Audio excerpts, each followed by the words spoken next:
occurs to me I don't actually know much about you. What do you want to know?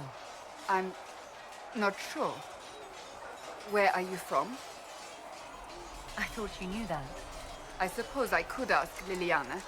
She has collected a frightening amount of information on you. But I don't want to ask her. I want to hear it from you.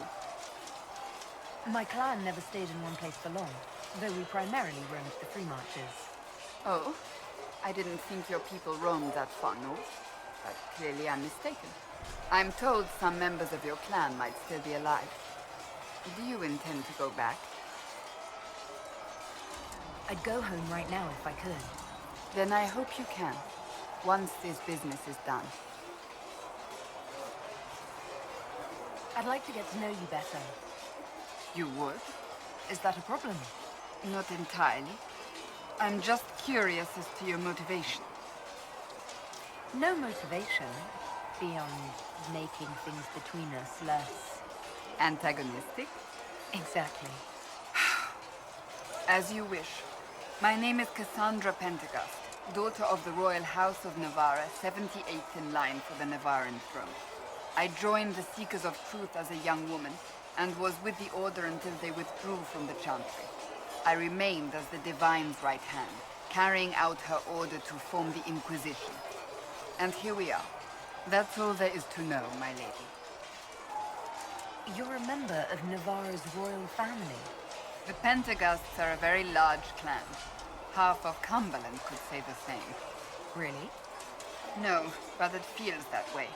I have hundreds of relatives so distant they need charts to prove we're related at all. And they have them. Oh yes. The Pentecosts value their precious blood like it runs with gold. So not on very good terms with your family, then? I do not visit, if that's what you mean. The Pentecosts are famed for dragon hunting, but few actually pursue the craft. Most are fat and lazy. They pay lip service to the Maker and care only for idle pleasures and past glories. My brother was all that kept me in Navarra. Once he was gone, so was I. Tell me about your brother. I would prefer not to speak of Anthony. Another time, perhaps. You don't seem to like your homeland much. My family polluted it for me. What little I saw of my homeland was through the bars of a gilded cage. My uncle treated me like a porcelain doll to be placed on a shelf and dusted only when necessary. Thus I did not see Navarra, the real Navarra, until much later. By then I realized I knew it not at all. Your uncle? What about your parents? They had the misfortune of taking the wrong side in the second attempt to overthrow King Marcus.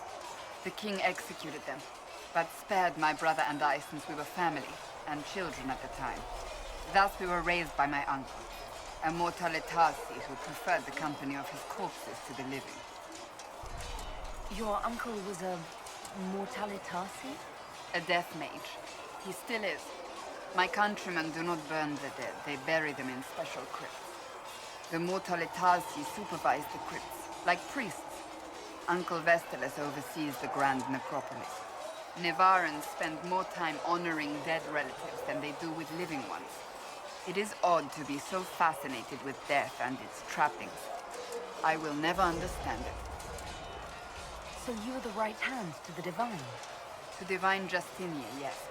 And Divine Beatrix before her, in fact. The position is normally reserved for Templars of the Knights Divine, but my circumstances were unusual. Unusual how? You don't know the story? Thank the Maker. I will tell you if you wish, but it isn't as exciting as some drum it up to be. The short version is that I once saved the previous Divine's life. My reward was becoming her right hand. But what does a right hand do, exactly? What is your hand capable of? It gives, it takes, it beckons. It makes a fist. Liliana and I extended the Divine's reach beyond the Grand Cathedral. We went where she could not. After Beatrix, I was tired of the position and wanted to return to the Seekers. But Justinia convinced me to stay. Her vision for the future gave me hope. You thought she could really change things? Justinian knew the war was coming long before it began. She tried to avert it, but the forces arrayed against her were too strong. Sometimes you have to break a bone so it can be reset. That's where the Inquisition comes in. It was to be the answer. A means to preserve as well as an agent for change. I only wish she had lived to see it. So, what's the story about you becoming the right hand? Sweet Andraste, do you really want to hear that? It was, what, 18, 20 years ago? Some still discuss it like it happened yesterday.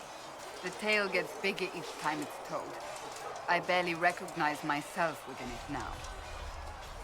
That's what happens with stories that become legends. I am not a legend, nor was I then. I was a young woman barely out of training. To hear others tell it, I alone saved divine Beatrix from a horde of dragons sent to assault the Grand Cathedral. Rather impressive for such a young seeker, wouldn't you say? And the truth is? I stumbled upon a conspiracy to kill Beatrix. A Templar Knight Commander was at its heart. And there was a dragon battle at the Grand Cathedral, but I had help from loyal mages who rallied to the cause. They freed the dragons from magical control. Without them, the Divine and I would both have died. Yet I became the right hand, and they are forgotten.